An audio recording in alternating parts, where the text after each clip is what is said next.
هل عمرك فكرت إنك مش لوحدك؟ هل حسيت يوم إن في حد بيراقبك؟ بيتكلم زيك وبيتصرف زيك؟ في فيديو النهاردة من قناة الحدوتة الملعونة هنكشف الستار عن واحدة من أكتر الحقائق المرعبة اللي تخص عالم الجن، القرين. اوعى تفوت القصة دي، لأن اللي هتسمعه دلوقتي ممكن يغير نظرتك لحياتك كلها. في ناس كتير ما تعرفش إن لكل بني آدم في الدنيا قرين من الجن بيتولد معاه وبيعيش معاه، وللأسف هدفه الأساسي إنه يدله عن طريق الصح ويغويه للشر. يعني كل إنسان ليه قرين واحد بس، مش بيتبدل، ومفيش 2 ليهم نفس القرين ولا شخص عنده قرينين. القرين ده بيبقى لازق فيك، يعرفك أكتر من أي حد تاني، وبيكون عايش معاك لحد آخر يوم في عمرك، ومحدش عارف بيروح فين بعد موت الإنسان.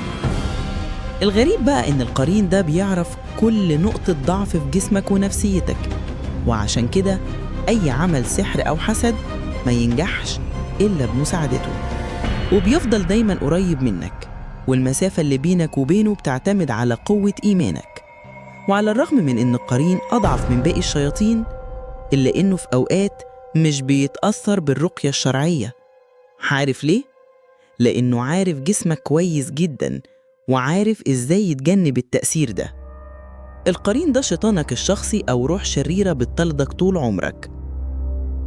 المصريين القدماء كان عندهم معتقد غريب، كانوا بيقولوا إن في صورة تانية من الإنسان عايشة جواه اسمها كا، ودي كانت بتعتبر قرينته، بتحميه وبتدفن معاه بعد موته. وكانوا بيخافوا على المولود الجديد من شر القرين، فكانوا يلبسوه لبس بنات ويحطوا حلقة معدنية في رجله ويرشوا بخور ويقولوا عليه أم الصبيان.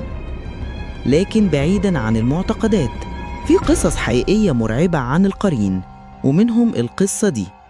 واحد اسمه سين عين، أب لطفل عنده 10 سنين، بيقول إنه ابنه غريب جداً من يوم ما اتولد، دايماً متعلق بأمه، بيرفض يروح المدرسة لوحده، ولو أنا اللي وديته يعيط ويصرخ كأنه في كابوس.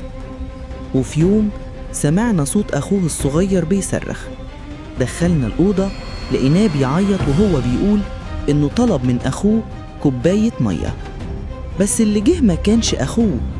ظهر راجل أسود ومرعب خرج من تحت الأرض وخد أخوه معاه، وبعدها اختفى. البيت كان مقفول كويس جدا ومفيش منفذ للخروج، دورنا في كل مكان ما لقيناش الولد. الجيران اتجمعوا وقالوا نجيب شيخ يقرأ قرآن، يمكن فعلا اتخطف من الجن. وبالفعل الشيخ جه وبدأ يقرأ، وبعدها بساعات لقينا الولد نايم على الأرض ملفوف في قماشة بيضة. صحيناه وسألناه كان فين، رد وقال لأنه كان نايم ومش فاكر أي حاجة. الأب بيقول إن القصة دي بتحصل كل شوية، ابني بيختفي كأنه مش موجود وبيرجع بعد ما نقرأ شوية قرآن. هل ده بسبب القرين؟ محدش عارف، بس اللي حصل حقيقي ومرعب. القرين مش خرافة، ومش كل اللي بنشوفه خيال. أحياناً بيبقى فيه حاجات حوالينا إحنا مش شايفينها، بس هي شايفانا. شاركنا برأيك، ولو عجبتك القصة وعايز تسمع أكتر عن عالم الجن والأسرار الملعونة، ما تنساش تعمل لايك للفيديو وتشترك في قناة الحدوتة الملعونة، وفعل الجرس علشان توصلك القصص الجديدة أول بأول. استنوني في قصة جديدة وأسرار ألعن. سلام.